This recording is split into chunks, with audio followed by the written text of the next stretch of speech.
뉴스 플러스 시작합니다. 제롬 파월 미 연준 의장이 이틀 연속 긴축 의지를 재확인하면서 움츠러던 전 세계 증시가 방향을 잡지 못하고 있습니다. 이제는 IMF 총재까지 나서서 금리 인상 기조를 유지하라고 거들고 있습니다. 어려운 시장입니다. 오늘 시장 상황부터 점검해 보겠습니다. 증시 프리즘 홍원표 기자 나왔습니다. 자, 오늘 외국인이 1조 넘게 팔고 잘 나가던 2차 전지가 떨어졌습니다. 이 2차 전지는 테슬라 안전 문제 때문이라고 봐야겠죠? 그렇습니다. 일단 오늘 외국인이 유가증권 시장에서만 1조 원 가까이 팔아치웠고 코스닥에서도 2,500억 원 순매도했습니다.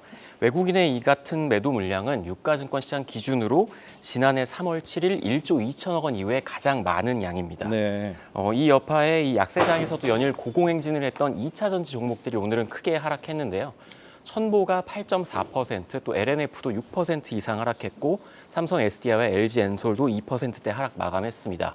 일단 이 2차 전지의 약세는 테슬라 차량의 안전성에 대한 문제가 불거졌기 때문인데 미국에서 이 테슬라 차량의 안전성과 내구성에 대한 의심을 키우는 사고와 신고가 이어지면서 간밤 뉴욕 증시에서 테슬라 주가가 3% 이상 떨어졌습니다. 미국의 이 도로교통안전국은 지난달 캘리포니아주에서 발생한 이 테슬라 모델 S의 소방차 충돌 사고 원인과 관련해서 이 주행 보조 장치인 오토파일럿 시스템을 조사하기 위해서 특별 조사팀을 파견했습니다.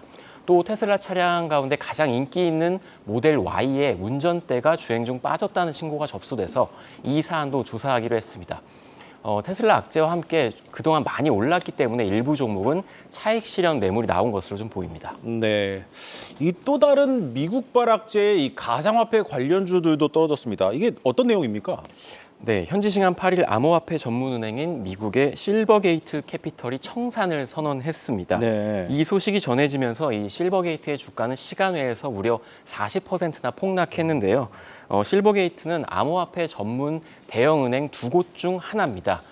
이 총 자산 규모는 110억 달러, 우리 돈으로 약 15조 원인데 실버게이트는 성명을 내고 최근 암호화폐 업계의 규제 환경에 비춰서 은행 영업을 질서 있게 접고 자발적으로 청산하는 게 최선의 방안이다. 이렇게 밝혔습니다.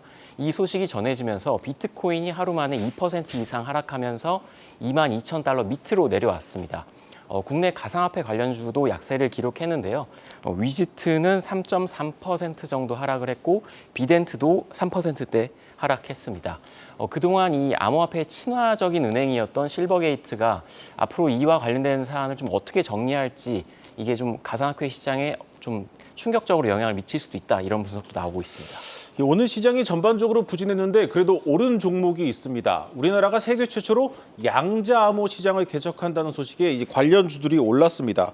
이 양자암호 좀 생소합니다. 좀 자세히 설명해 주시죠. 네, 일단 양자암호는 양자 역학의 특성을 이용해서 암호를 만들고 해독하는 것을 이야기하는데 네. 우리가 갖고 있는 통신 기술로는 좀 불가능한 좀 더 이제 더 암호화된 그런 작업이 가능한 것을 이야기합니다. 예. 국가정보원이 이 양자암호 통신 제품에 대해서 본격적인 심사에 착수한다는 소식이 전해졌기 때문에 주가가 많이 올랐습니다. 일단 이 IT 분야에서 보안이 점점 중요해지면서 이 분야가 글로벌적으로 굉장히 커지고 있는데요. 일단 KCS가 상한가를 기록했고 우리로라는 기업도 17% 이상 올랐습니다.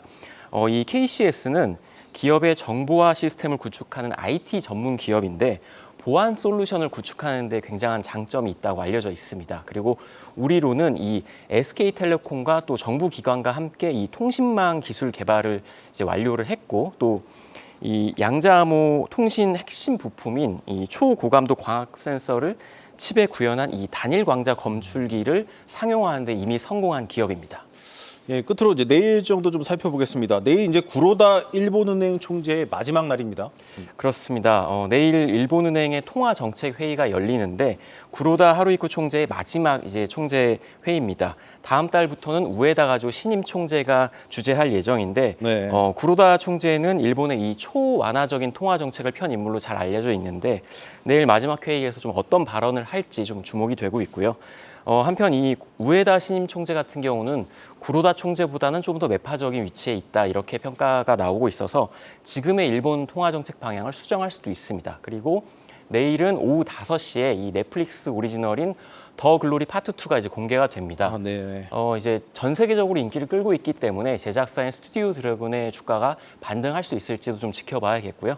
또 우리나라 1월 경상 수지가 나오고 일본의 2월 생산자 물가지수, 영국의 1월 경제 성장률도 발표될 예정입니다. 증시 프리즘 홍원표 기자였습니다.